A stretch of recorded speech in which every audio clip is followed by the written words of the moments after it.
Good morning and thank you for joining us. Our morning outlook will focus on Bitcoin USD, recent developments, and its potential impact on the markets. Let's hear from Greg in our trading room. Bitcoin has gained 12.1% in the last two sessions. The stochastic RSI moved sharply into the overbought zone.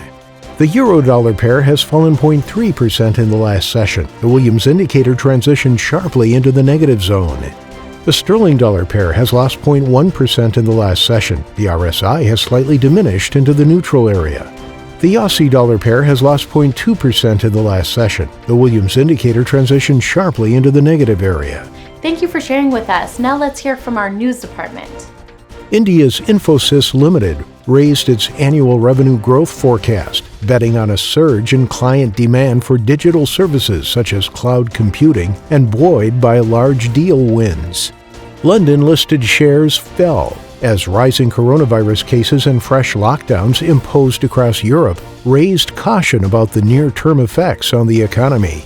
The DeFi sector is booming again, and the need for fast, scalable Ethereum alternatives has sent Solana, SOL, trading volume to record highs. Thank you for this. Coming up, today's major economic events.